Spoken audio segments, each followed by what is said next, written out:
So today in this workshop, I am going to talk to you about all kinds of really amazing things. I'm going to go over the traditional leatherwork framework. This is the same framework that I teach in my paid program. So you'll get sort of a sneak peek about what mastering traditional leatherworking basics is all about. And we're going to talk about some of the mistakes that you can avoid that's really going to help to increase the quality of your work. That's basically what mastering traditional leatherworking basics is all about. It's all about giving you the foundation, really showing you what it takes to create really polished work, and doing that in a very streamlined and simple way. So for now, I am going to take myself off camera here because that's just going to make me feel really self-conscious this whole time. And I'm going to dive into the slides so we don't take too much of your time. This should only be about 40 minutes, maybe 45 minutes. And then if you have any questions during, just drop them in the chat. Just because of the way I'm doing this, I won't be able to see them right away, but I will come back at the very end and look through the chat. And if there's any questions, we can do a little Q&A at the end. So any questions you have on anything that I'm covering or mastering traditional leatherworking basics itself, just drop your questions, comments into the comments wherever you're watching. All right, so like I said, I'm really excited to go over this traditional leatherwork framework for getting beautiful and refined leatherwork with every project and how to master traditional leatherworking basics. So this is a repeatable framework that's going to give you those polished and professional results with every leatherworking project. That sounds pretty good, right? So thank you so much for being here. Before we begin, I want to hang on a second. Oh, I might just have to do it in this window. Dang it.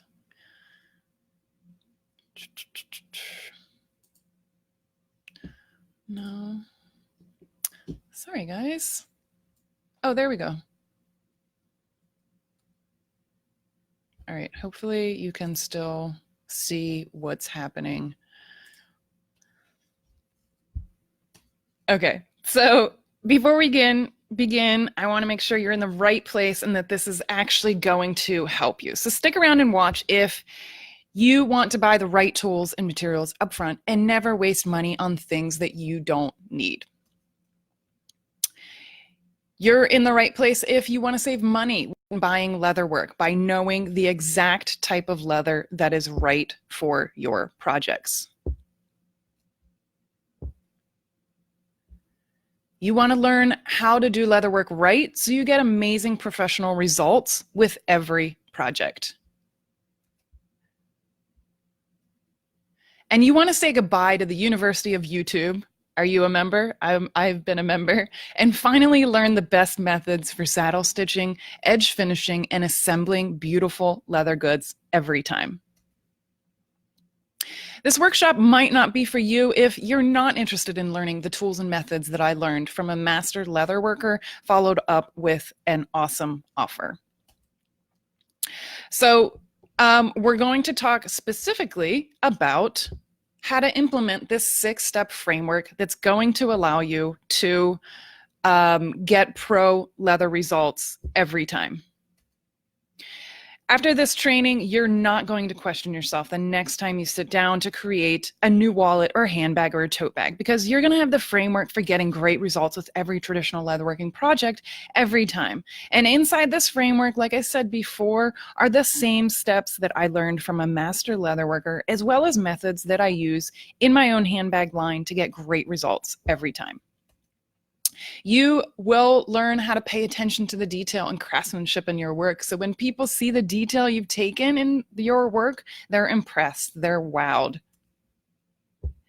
And you're going to stand out from the crowd and be proud of your refined, polished leatherwork. This is very important in a saturated leathercraft market. So many people are getting into leathercraft, but a lot of them are falling into the pitfalls that beginners fall into, and they're taking the shortcuts that's lessening the quality of their work. So they're either not using the right tools that give them that slanted stitch, or they're using synthetic thread. These kinds of details are being missed by them. So if you can implement what I'm teaching you today, then you can really stand out from them and you can be proud of your refined leatherwork. And you're going to learn how you'll be able to sell your polished and refined leatherwork for a higher price point. I know this might not be everyone's goal, but for a lot of you, I know because you've told me this is your goal. And getting that higher price point is going to happen whenever you have really polished and refined results.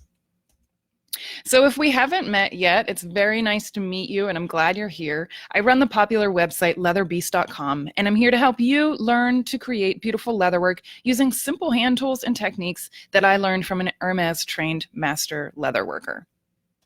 So my experience is a little different than most people. Back when I first started, I decided that I wanted to get into leatherwork. And like everyone else, I had no idea what I was doing or how to get started with leathercraft. So like anyone else in my situation, what did I do? I went to the internet.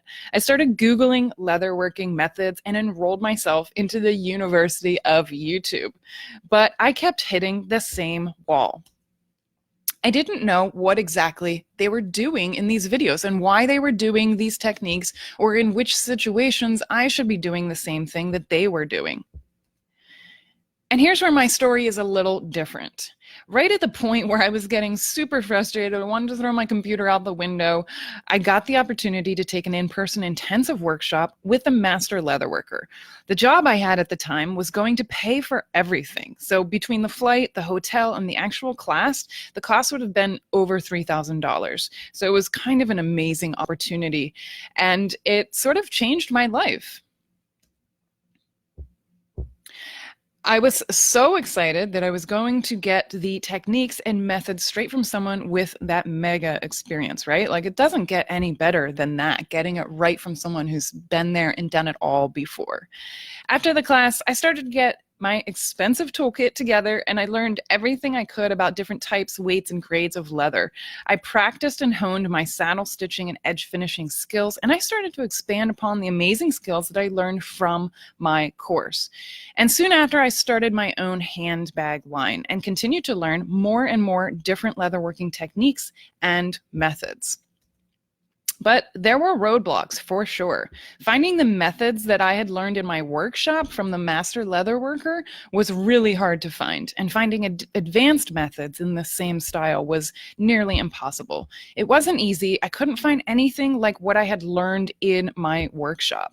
So I used to spend hours online looking for tutorials. I had questions about which tools I actually needed. Remember when I just said I bought my expensive toolkit? Yeah, because I bought a lot of tools that I didn't really need. But I had these questions that maybe you've had. What actually tools do I need? Should I use stitching chisels or pricking irons? Should I use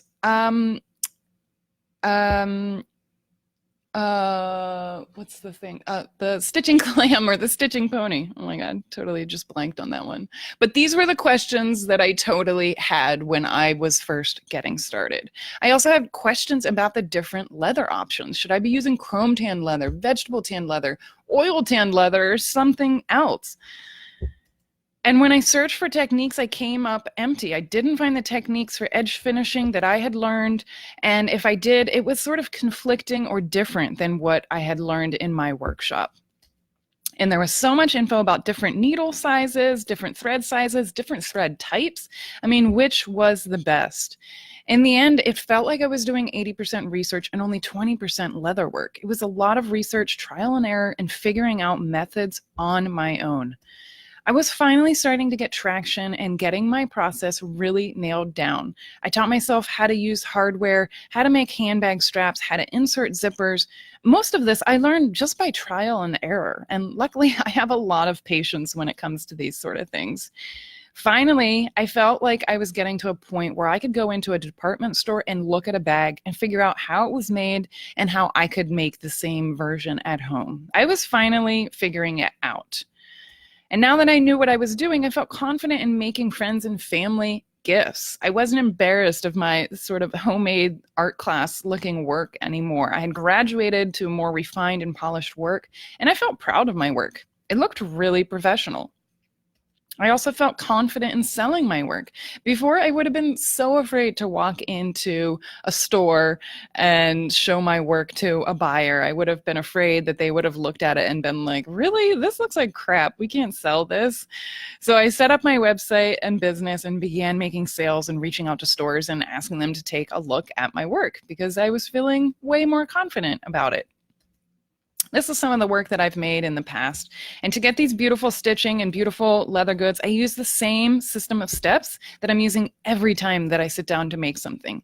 And I really think that anyone can do this. You don't have to be a designer or an artist to make beautiful, basic leather goods, which is why leatherworking is so awesome. I love leatherwork. All you have to do is to have attention to detail and follow the traditional methods.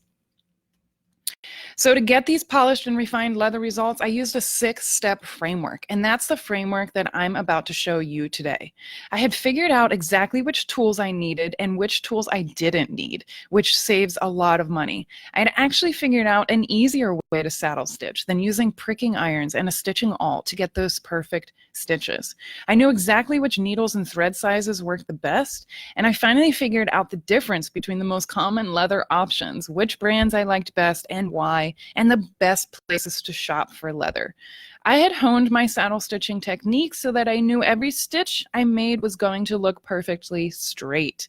I took my work to the next level, going from just okay to looking amazing.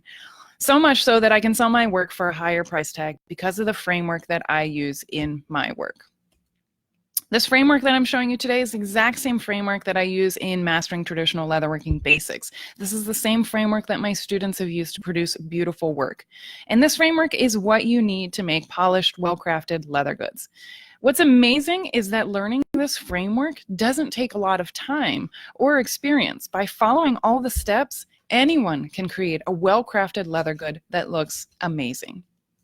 But I was making 3 big mistakes when I started with traditional leatherwork. If you're making any of these mistakes, don't feel bad though, but definitely avoid making them in the future. I was purchasing leather without knowing what I was making. This has cost me hundreds, and as someone pointed out on my Instagram feed the other day, probably thousands of dollars in the past. I think I was underestimating a little bit. I was dying to get my hands on some leather, and so I bought some random hides before I had any idea what I was going to make with it. Now, a lot of new leather crafters will ask me this question right off the bat. What kind of leather should I buy? But to answer that question, that depends 100% on what you plan on making with it. That's like buying the ingredients for dinner before you know really what you want to make for dinner. So this is what you should do instead. Instead, do it the other way around. Decide what you want to make and then go and buy your ingredients. Not all leather is made equally, right? It behaves differently. So you really need to know how it's going to behave in your project. And when thinking about a leather purchase, you really need to consider a few things. You need to consider the type. Is it going to be veg tan, chrome tanned, oil tanned, or something else? You'll be able then to choose the weight of the leather. If it's something that needs to be pretty structured and heavy duty, like a leather travel bag, tote bag straps, or something smaller and less of a need for heavy leather, like a wallet. These are different leather types that you're going to purchase. You might even have specific use for a specific part of the animal. So the stomach of the cow is usually soft and stretchy. It can be nice for bags, but you probably wouldn't want to use straps cut from the belly part. So that's why it's important to know these sort of things about your leather before you purchase. I saved so much money once I started planning out my projects before I bought my leather. And once I knew the actual difference between the leather types, weights, and animal parts, it was amazing. I had so much clarity. Mistake number 2, do not buy a toolkit off of Amazon or anywhere else. And for 2 reasons, I'm telling you this one. Number 1, those kits oftentimes are full of a lot of tools that you don't really need and that you'll never use. Number two, they're also a lot of times full of really low quality tools. I've heard stories of people who buy them and use the tools once and then they break. If you found a really good deal on a toolkit, it's probably for that reason, because the quality isn't great. So instead, I recommend buying fewer tools from a reputable source that are of higher quality. Buy the ones that you really need that are of higher quality. And you want to make sure that you're buying tools that are going to last. Buy the highest quality that your budget allows for, or maybe even save up for the best tools. Buying the highest quality, and if you buy the highest quality tools, they could last a lifetime. There are plenty of people, you've probably seen them, that are selling their tools on eBay that they've had that are their like grandfather's tools or their great grandfather's tools. If you buy tools that are that kind of quality, you could be passing them down to the next generation as well. And that's much better than going the cheap route, even if you have to save up for it. Mistake number three is overcomplicating traditional leatherwork. I see it time and time again, and I was guilty of this as well. You know, you want to get all fancy about your new hobby, and it becomes more about making the process complicated, so you feel like you're doing something really important. I did this, especially when I first got out of my workshop. I thought I needed all the fanciest tools and all kinds of different things, but, you know, it's not really necessary. Over the past 6 years doing leatherwork, I still only have about 20 tools in my toolkit, and half of those are still your basic tools that can be found around the house, like your X-Acto knife, your sandpaper, and hammers. The beauty of traditional leatherwork is that you're using traditional hand methods that have been around since a simpler time. So keep it simple and have fun with it. Okay, so let's get into the backbone of my leather work system, my 6-step framework. Anytime I sit down to make something, any leather good, or design a new project, I start with the following steps as my basic outline. These are the basic steps that I learned from my master leatherworker to get polished results and work that is really good enough to sell. And this is the exact system that I teach in Mastering Traditional Leatherworking Basics also. Let's do this. Sean actually is one of my former students that use the same framework, and he says this was the crash course that I needed to get my brand off the ground. So the very first thing that you have to know is that preparation is everything, right? If you mess up in the beginning, it's like a snowball effect, and that mistake will haunt you through the life of your project. Believe me, I've been there. I've noticed a mistake that I didn't take time to correct, or I cut some corners at the beginning, and at the end of the project, I can see exactly where I did that. So the steps we're discussing in the preparation phase are the steps that I see most frequently skipped by other leather workers. These are all the steps that you do before you even get to saddle stitching. And I know that because it's obvious. These are the steps that you take to make sure you get that perfect and polished row of stitches. So if you haven't taken these steps, you're going to have a row of really messy stitches. Nothing's worse than that. Step 1 is glue. I see a lot of people just straight up skipping the glue portion, which is a big mistake. And I also see so many questions about glue. What type of glue to use? What to do if it gets gummy? How to apply it? Why should I use this type over that type? Which type dries clear? These are all things that I cover in detail in Mastering Traditional Leatherworking Basics, but let's talk about some main reasons for using glue. Not only do we use glue for obvious reasons to hold our pieces together when sewing, but we also use it to create that super perfect crisp edge on your work. We'll talk more about this in a few minutes, but you want to get your edges to line up perfectly or as close to perfect on the gluing step so that you don't have to do a lot of cleanup on the edge finishing steps at the end. If you slap your two pieces of leather together and they don't line up perfectly, this is where that snowball effect of mistakes starts to come in. You really need to maintain a very straight edge on your work. So you need to take time when gluing your project pieces in place and make sure you're lining them up evenly. Step number 2, create stitching guidelines. I see a lot of people skipping this. Now, for those of you who don't know what stitching guidelines are, a stitching guide is a line that's marked along the edge of your work with your drafting compass or wing dividers, and this line tells you exactly where to place your stitch marks. You can use a wing divider or drafting compass to create this line. So it's important to create this line, because if you didn't create this line, how would you know where your stitches should go, where you should place your stitching chisel? You would probably eyeball it, and I see a lot of people doing this, and you can tell when you eyeball it, you end up with shaky and uneven rows of really sad looking stitches. So you really want to take the time to create a stitching guideline. Creating stitching holes is step number 3. So this is another crucial step, and one where I see people taking some shortcuts and using non-specific tools or, power drills or things to make their stitching holes. And if you do it this way, you wind up with leather goods that don't have that perfectly slanted stitching hole where your stitching is going to fall into. And if you start creating the stitching marks with the stitching chisels or pricking irons, if that's what you prefer, you can really say goodbye to those bumpy and lumpy and sort of messy stitches.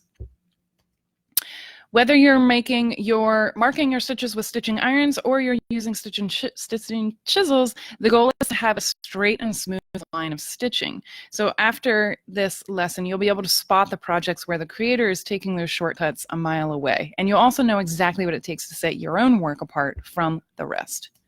So here's another thing that I've noticed recently, is that some people are using a type of stitching chisel that makes a round hole instead of a slanted hole.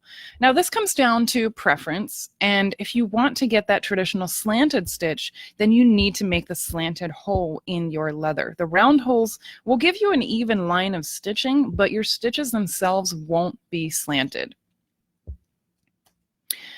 Are you guys with me so far? Like, is what I'm saying here making sense? If you're having a light bulb moment, raise your hand in the comments, drop an emoji of your choice, and just let me know if this is making sense so far. I hope it is. And real quick, I want to talk to you about Vicky. Vicky used this framework, and she says this was a great class. It made me realize how important each step is and how a particular step turns out always depends on the step before it. You screw up one step and the rest will be screwed up as well. I love how she kind of picked up on that right away. Okay, step number 4. So this is the last step of the preparation phase right before you get to saddle stitching, which is prepping the needles. And this is a really important step in the process because you've got to have the proper needles that are threaded properly and with a proper thread size and type to ensure a quality leather good. So a lot of newbies have questions on which type and size needles and which size thread to use. And that is totally understandable because there's so many different options out there. When doing traditional leather work, you want to be using saddler's harness needles to stitch with because of their strength and blunt tip. And there's many different types of threads you can use, but I only use and teach methods using linen thread. That's what I've learned in my master leatherworking class. That's what I prefer, and that is what I believe is the best. So once you've cut your thread length, you're going to want to wax it. Now there are 2 main reasons why you should wax your thread. Number 1, the wax coats the thread, which creates a barrier for moisture, which over time could cause thread rot and cause your leather good to fall apart. And number 2, the wax also gives your thread a bit of grip so that when you're stitching, the stitches sit and grip each other nicely.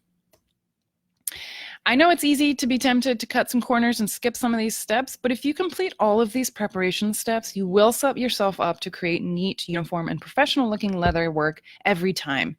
These steps might seem minor or kind of tedious, but they really do make a difference in the craftsmanship and end result in your project. I would say that these might even be the most important steps before you even get to saddle stitching.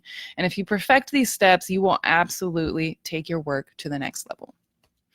These simple techniques that take a bit of extra time are so worth it in the end. You'll really see the results if you implement these steps. Step number 5 is saddle stitching. So of course, this is the backbone of traditional leatherwork. Without this step, we wouldn't have traditional leatherwork, right? So what is the saddle stitch? For those of you who don't know, a saddle stitch is a very strong method of hand stitching that uses 2 needles at either end of a single piece of thread. The saddle stitch is preferred by most traditional leatherworkers over a machine stitch. However, some leatherworkers do use a machine. Mainly, it is much stronger because of the way the stitch is woven and locked into place. However, it is more time consuming, so more and more mass-produced items, even in the luxury leather industry, are starting to be mass-produced with machines. Now, I see many people asking about this, and I think this illustration does a really great job of answering the question, so why is the saddle stitch stronger than a machine lock stitch? So just based on this illustration, if one of the machine stitches breaks, then the seam really starts to unravel immediately. But if a saddle stitch breaks, because of the way that thread is almost woven across the sides, it'll hold up longer, stays in place longer, and it's also going to be easier to repair for that reason.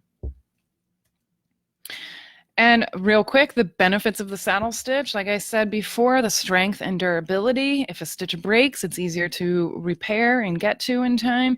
And for most people, the slanted stitches that you get from saddle stitching are just more visually pleasing than those from a machine stitch. Of course, it also depends on the tool that you're using, like I said before, to make your stitching holes. If you're not using the slanted chisels, you're not going to get the slanted stitch.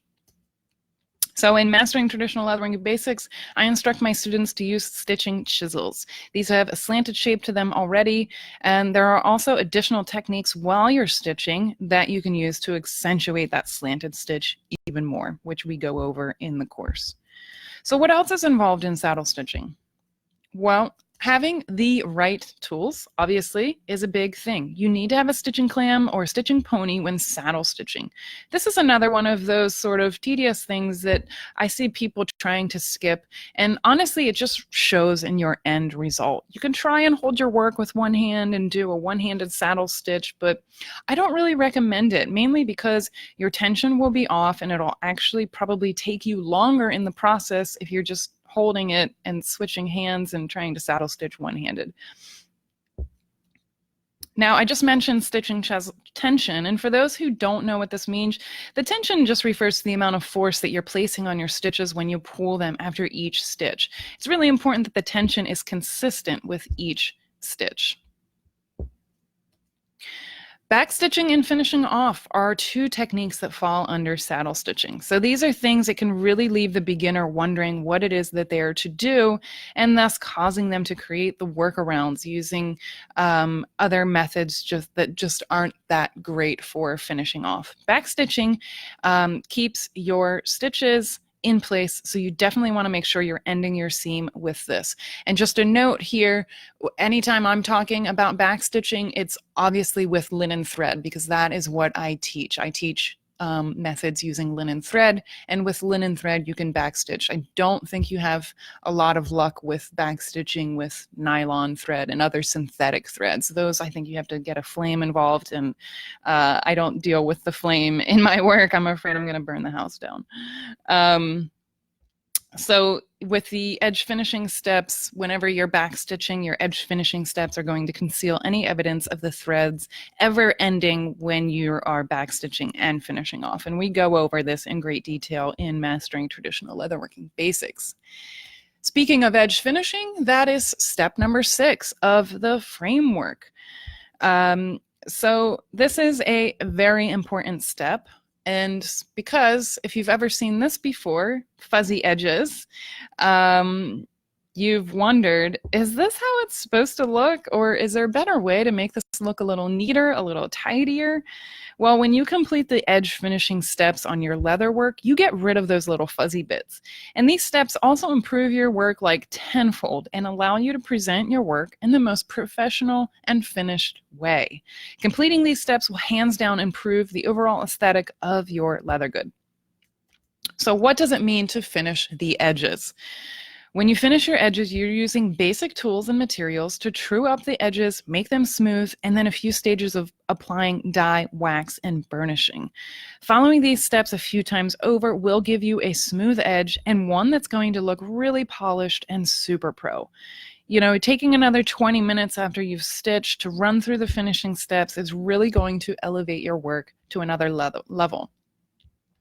Not only does finishing your work create a visually pleasing leather good, but by creating that smooth waxed edge, you're actually creating another barrier, which helps to repel water and moisture from reaching the stitching on the inside. And this, again, just allows your leather good to live on for a very long time. And that's what we want to be creating, leather goods that are not only look really great, they look polished, they look refined, but ones that are going to last for like years and years and years in the future. So imagine this, you know exactly which tools are essential and you feel comfortable purchasing leather because you know all about the different types and weights. And you know the uncomplicated traditional methods for creating leatherwork that you're proud to share with friends and family. And you're making beautiful leather goods that you can sell for a higher price point. Sounds pretty good. When you know the difference between the different leather options, you save money. When you buy fewer but higher quality tools over cheap, low quality kits, you're also saving money in the long run. Because if you buy the essential tools, you'll be able to stay on a budget better. Buy fewer tools but higher quality tools over cheap, low quality kits is a great way to do this. Then having the right tools is the only way that you'll be able to create really refined leather goods. If your knives are dull and you're not using the right leather, then you're going to get a sloppy result. And I know that that's not what you're looking for. Use the 6-step framework with precision. Knowing the accuracy of each step sets up the next step, and you'll be able to create beautiful leatherwork. And durable saddle stitching is the backbone of traditional leatherwork, but equally important to creating beautifully refined leather goods is finishing your edges properly. If there's one thing you should take away from this workshop, it's that you don't need to overcomplicate traditional leatherwork. It's quite simple once you have your essential toolkit, you know your materials and techniques, and once you know these key things, you too can create beautiful leather goods that you'll feel proud to share and maybe even sell. You might be thinking right now, so how am I supposed to get these results? How can you apply this framework and these guidelines so you can easily create beautiful leatherwork of your own? So it's up to you. Are you going to be like the other leather workers that try and piece together a system of steps which takes a lot of time and is very frustrating and doesn't produce well-crafted results? Or are you going to apply the framework and guidelines that works to allow you to create beautiful, well-crafted, and refined leather goods right out of the gate? It's time for you to ditch the trial and error and learn a simple system of leatherworking steps that will give you beautifully polished leather results with each and every project. This framework is all about getting you amazing results and craft well-crafted leather goods. It's a framework that you can use on any leather goods project. And I'd like to give you a view of what exactly is in Mastering Traditional Leatherworking Basics and what you'll get when you enroll today. Introducing Mastering Traditional Leatherworking Basics. So Lauren enrolled in Mastering Traditional Leatherworking Basics, and she says, I've been looking all over for a program like the one that you've laid out without much luck until now. The very first thing that you get in MTLB is the Essential Toolkit Guide. This lesson is all about the tools that you need to get started and will help you steer clear of buying tools that you don't need. I'll show you where to get them, prices for these tools, and even some budget-friendly options for the bigger tools. I'll also go over how to use each of these tools. In section 2, we're jumping right into your first project. In this course, you learn by doing. So we just get right into the first beginner project, which is the mousepad trivet. This project isn't so much about what you're creating, but it's all about learning those 6 steps to building any basic leather good. Already in week 2, after this lesson, you're going to know how to prep your work, how to saddle stitch and get perfect stitches, and actually even how to edge finish your work. So if you've ever thought there's got to be a better way to finish my edges, or I'd love to be able to hand saddle stitch my own leather goods, this is for you. In section 3, you're graduating to the intermediate project, and you'll make a wallet using more intermediate methods. Here, we're building on everything that we learned in the beginner project. We're still going over those basic steps in detail, and we're also using more advanced techniques, like how to cut curves, using a hand skiver, and adding snaps and hardware to create this long wallet. And section 4 is the advanced project, where you'll learn how to make a leather tote bag that will be the envy of everyone who sees it. I'm going to be teaching how to make straps using a strap cutter and other variations on straps. With each of these projects, we're building on the previous steps. I don't just tell you what to do, I show you what to do, how to do it, and more importantly, why you're doing it so that you can continue on your own and create your own leather goods. That's what I feel like really set my course apart from the rest. And then finally, section 5 is the last section where we go back and look a little closer at some tools and materials. Since we started with the quick guide to getting started with the essential toolkit, I really want to revisit some of the leather options, how to choose the best leather for your projects, and share with you a few of the advanced tools that you might want to think about adding to your toolkit. What you're getting with this course is the skills needed to produce work that is worthy of selling direct to your customers and to stores. And you're going to learn the detailed methods that most leatherworkers are not incorporating into their work. Methods that I learned from a master leatherwork. So let's talk about some of the bonus material that I'm including. You'll also get access to the private members only group where we'll take all of your questions, give feedback, and just be there for general support. It's a great way to be able to connect directly with you and help you through anything that you might be stuck on. In addition to the core course material, you'll also get these amazing bonus project guides. The DOP kit. This is a step-by-step project video that shows you how to set zippers and create this really classic shape. If you like that bonus, you're going to love this one. This is another step-by-step project video guide for the tool roll. So you can create your own tool roll so that you can keep all of your new tools safe and in one spot. MTLB enrollment is open right now, and I'm super excited to be able to give you a solution to something that can be really frustrating. Whether you're a total beginner and know nothing about traditional leatherwork, or you're someone who's currently enrolled in the University of YouTube and you fear you'll never graduate. I've been there. This is also the course to take for anyone who is looking to perfect their methods and knowledge so that they can sell their work for a higher price tag. And in this course, you'll master traditional leatherworking basics using uncomplicated methods, a handful of tools, and quality materials, and you'll achieve perfect results with every project. This course takes the guesswork away and really just gives you the methods that I learned from a master leatherworker, as well as methods that I've molded to make getting started with traditional leatherwork very easy. This course is for you if you're looking for a way into traditional leatherwork, but just not sure how to get there. Or if you've ever felt yourself feeling like, is this the best way to do this when viewing some of the YouTube videos out there? So Mastering Traditional Leatherworking Basics is an $1,800 value with the core course, the access to the Facebook group, and the 2 bonus video tutorials. But it's normally $397. That's the normal price tag on the course. And today, if you enroll now in the early bird VIP, not just today, it's open for a couple of days, but the price will go up by $100. Today, you can get $100 off the entire course and get started for $297. Vicki used this framework and she says, I've learned so many things in this course and I'm so glad I signed up for it. My projects are getting better and better with daily practice, and I know that one day in the not too distant future, they will get even better. The biggest thing that makes mastering traditional leatherworking basics different is a focus on getting refined and polished results. Instead of looking like your work was made by a 5th grade art class, no offense, but let's be honest, these are 2 very different desired results. Another difference with my course and videos online is that the videos online don't tell you the why behind the action. And that can be really confusing and really hard to build on that when you don't know the full story of how to create something. Traditional leatherwork doesn't have to be complicated. In fact, it should be the opposite of complicated because it was born out of a simpler time, right? Like back when they didn't even have computers, way back then. So what if you could go from spending money on a bunch of low quality tools that you don't need to purchasing one small set of high quality tools that will last?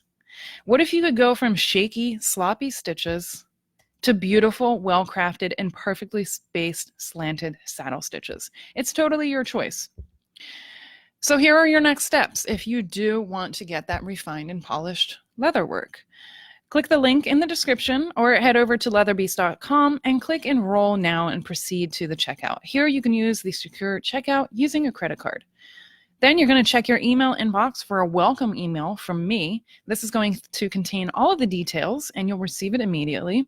And then you'll log into the course portal and access section 1 immediately. You'll receive access to a new section each week until you've received all 5 sections. Now, I know some of you might have some questions. So I just want to run through a few of these really quick. There's like 4 questions.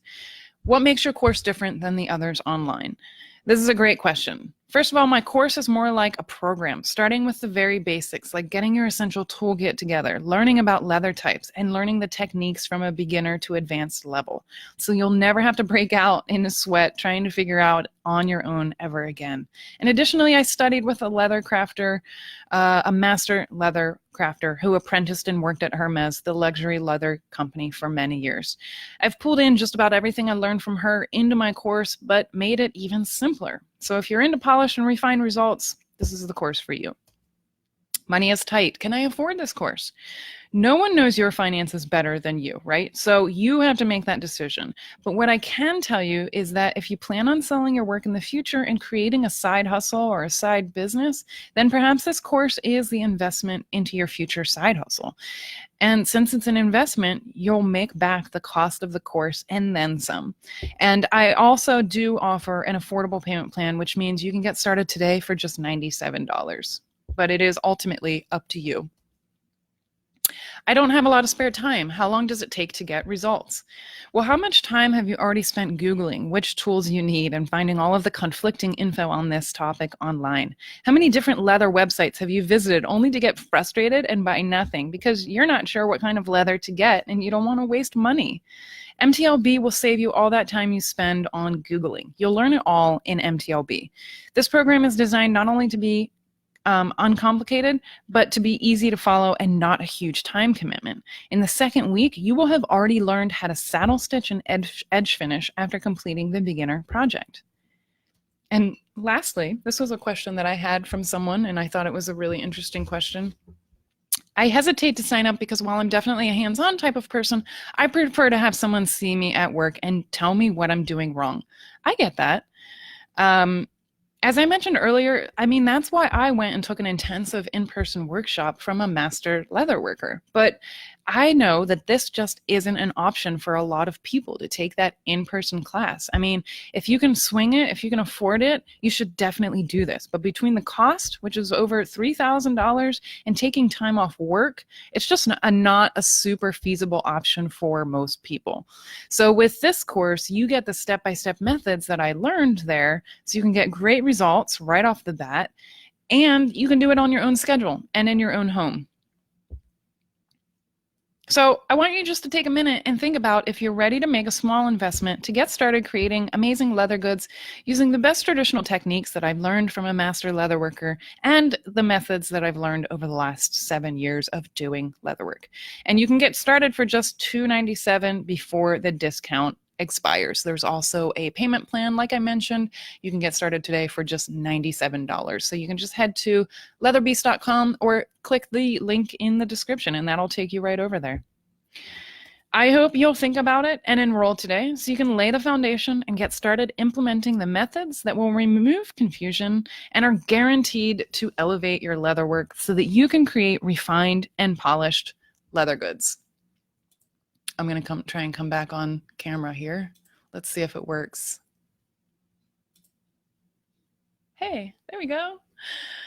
So guys, I want to say thank you so much for sticking with me through the presentation. I really hope that you learned some tips and this gave you more of a direction for your own leather work. And if you aren't interested in learning the framework in greater detail, going through all of the projects and learning all of the beginner through the advanced methods, that you'll go over to leatherbeast.com and sign up for the class. I'd love to have you in there, and I'd love to share with you everything that I've learned from a master leatherworker and everything that I've learned over the last 7 years. Geez, has it been that long? Since I started doing leatherwork. If you have any questions, just let me know.